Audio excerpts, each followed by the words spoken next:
Gateshead Football Club long lived in the shadow of its noisy neighbours across the water, Newcastle United. Football in the town has always been about ambition colliding with harsh realities. Gateshead Football Club, its nickname, the Heat, have spent much of their modern history outside the Football League, battling through the non-league pyramid while trying to cement a lasting identity and bring professional football back to the Tyneside of a side. Now, I will step in to the dugout with the task of rewriting the next chapter in Gateshead's story. Can I stay Gateshead and rewrite history, making this non-league National League team to become Premier League champions? In this series, we will find out. In terms of the first season, despite the board aiming us to finish mid-table as a realistic target, whilst also asking us to play attacking and high-tempo football, but my aim is more than that. I want promotion or at least finish the season in a playoff spot, keeping the momentum for next season. Sounds fairly realistic and achievable, but then I look at the transfer budget and the limited wage structure that's at Gateshead Football Club. Therefore, we had to prioritize. Due to the lack of transfer budget, we have to be smart about it. So we looked through the free agent transfer window and felt one thing is missing, and that is for a top striker. So we decided to go with Rob Hecker on a free transfer, formerly from Burnley and signed from Liverpool. In terms of the tactics, it is a standard 4-3-1-2 with a couple of positional modification. Basically, I wanted us to be attacking, control games, focus on the center, and also be aggressive. The tactical debrief will be in the YouTube short. We start the season pretty well, as our first game we won 4-0 against Halifax, followed by a 2-1 win and a 3-0 win in our first 3 games. Everything is looking great, we were scoring goals for fun, and defensively we look solid. However, we then got a reality check against Willstone and Yoke, who was in competing with us for the automatic promotion charge based on the bookies, as they were favourites. But it is something that I'm not that worried about, as we did play pretty well against Willstone and Yoke, but it was just being unfortunate. However, I do think the tactics does work, and it just needed time and more familiarity with the players. So I decided not to change the tactics, and we then went 9 games unbeaten, including the FA Cup run, which we beat Peterborough Sports. And I felt it went pretty well, and we done pretty well in these 9 games. But I felt we should have won more games, and we have dropped unnecessary points. Games like Liverpool and Fleet was games we played really well in, created loads of chances, and should have won the game comfortably, but dropped points in. This run has come to an end with a loss in the FA Cup against Huddersfield, which we lost 3-0. To be honest, I am quite happy with the result, as Huddersfield is a championship team, and it can be quite a tough team to beat. However, we then followed another loss against Sohill Moors, which was a massive disappointment, followed by 2 consecutive 2-2 draws against Etringham and Fleet, which we conceded too early. So I had to make a decision, and I decided to push the line back so we're not exposed with the counter, as we were conceding a lot of goals from, and also pass out from the back from centre backs and also full backs. That turns out to actually be a stroke of genius, as straight away we won 4-1, and the whole of December we were dominating the league, going 6 wins without a loss, and battering teams 6-1, and we beaten teams 3-0 3 times. We ended the year solid and doing really well, finishing in 2nd, but 6 points behind the leader Etringham.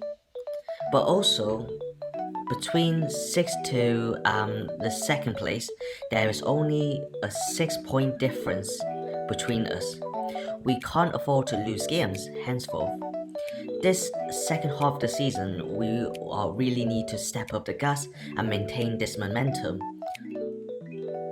Indeed, we did just that. We went on an unbeaten streak, not losing a single league game and since January, and we won the National League with our first try.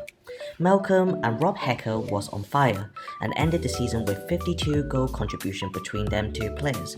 However, we didn't make it easy for ourselves as we were struggling to get a win in the final part of the season and failing to beat Forest Green away despite leading the game and dominating the game as well. This has given us a bit of pressure for the final game of the season. However, we managed to win the title at the end and now bring on League 2.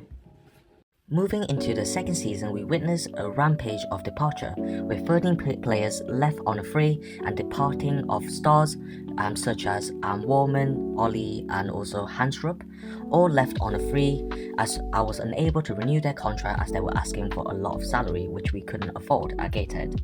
We were definitely not ready for the step up to League 2 as we barely had a transfer budget to utilise to even compete, and our squad was very thin. We managed to make some sales with interest of Akinola as well as Brooks and Routledge, accumulating 105,000 in transfer sales. Before the season started, I managed to get players like Milo, Toby Omalu and Ted Khan and also Kelsey, which was great additions to the squad, especially since they have good experience in top clubs' academies such as from Manchester United, Spurs and even Arsenal. Despite those signings coming through, and I was really happy with those signings, the bookies still had us finishing in a relegation zone around 22nd in the league this season. So we were considered an underdog for this season.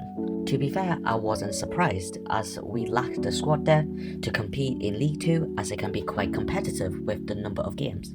And this was reflected in our beginning of the season form, as in August, our form, we only able to win 2 league games out of the possible 5.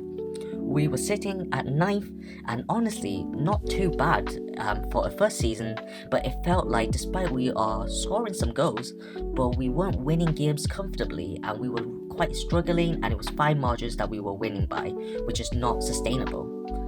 So in desperation in getting more reinforcement before the window ends, I decided to make a big decision and release loads of Gateshead players from the starting 11, bench, reserves and even the youth 18 team to free up some wages to sign some new signings.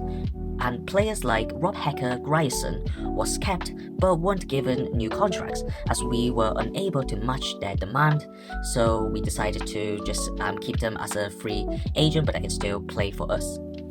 This allowed us to fund a couple new free agent signings and loan signings which are useful for the season, such as Lenz, Fleming, and who returned back from last season, and also Rodney. And last couple hours in the deadline transfer window, we managed to find an opportunity to sign Ethan Wheatley from Manchester United. Those signings must have encouraged the team's morale, as we then went unbeaten in the whole of September, going 4 wins out of the 5, including the FA Cup run. However, in October to December period, it was a roller coaster as we pretty much lost all cup competition, but despite we started to win more games in the league, we were fluctuating between 8th to 5th for majority of the time, till at the end of December we went on a 3 consecutive wins in a row, and that secured us 3rd just before the New Year's. Our strikers were on fire. Out of the 36 goals that we scored, 31 is contributed by our strikers, which was incredible and what I wanted with the 3 striker formation. It was really difficult to select only 3 striker though, as it was difficult to choose between the 3 to stop between Hecker, Wheatley, Malcolm, Milo and even Fleming all deserve a very good shout as they all performed really well during that period. They were contributing to a lot of our goals and scoring in vital moments and also helping us to get wins and draws from their goals. So it's looking good and it looks like we're going to the right direction, and if we keep on pushing we could get promoted this season, which is what we aim for. However, in January, problems started occurring regarding Fleming, as he was demanding to return to host city due to the lack of game time and wanting a new challenge. Alongside, the squad received many injuries due to the workload, and many important players like Casey, who's out for 8 months, basically the whole season. Milo was also out for 3 months as well, and there were a lot of minor injuries with Malcolm for 1 to 2 weeks, and also Hecker for 3 weeks, Lance for 2 and 3 weeks as well. So I had to act quickly in the last 5 days in the window. So I asked the board to give us some funds to help us this second part of the season, but they refused. So I had to improvise, and I decided to buy some bench players that would not only give us experience but give us depth in positions that we need. So I bought Alfie Rutherford and Lundstrup on a free, and also recalled Newton back from loan to add to the midfield depth. And similarly to last season, somehow again we turn up in the second half of the season and managed to win the title, and convincingly, as we won it at the beginning of April against Sutton. It was a convincing win, scoring 3 goals early, which gave us a cushion for the rest of the game, and we managed to win it at the end 4-2. We went on an amazing run from January to the end of the season, where we won 15 games out of the possible 21 games. Only 4 draws and 2 losses. And both them losses against Portville and Swindon, I did felt it was about fine margins. We missed out and lost the game because we didn't take our chances, and the opposition took their chances better than we did. But overall, I was very impressed with the performance of the second half of the season. We were a full force to be reckoned with. We were scoring goals for fun, creating loads of chances, very good chances for strikers to be fair. We were very good in creating XG chances, which we thrived on. The whole squad contributed to the goals in the later stage of the season, as not only our strikers scored a lot of goals, our centre back also contributed, centre mid and full backs have all scored goals and all contributed to many of our goals the second half of the season. Even one of the game, Grayson scored a hat-trick from centre back, which was really impressive. Wheatley was a bit underwhelming though, but at the end of April he was on fire, scoring 8 goals in 4 games. He was kind of unstoppable in that period, and pundits were comparing him to the next Van Nistelrooy of League 2. It was a brilliant end to the season. We have achieved something that Gateshead has never achieved in the history, and we are now in League 1 for next season, which the fans are very buzzing about and happy about. So, but it will be a huge challenge, as I don't know if the squad is ready for next season. But I guess we will find out. Thank you for watching. Please like, subscribe, and comment. Also, should I continue the Gateshead save or start a new save in the news? FM26, please let me know in the comment below.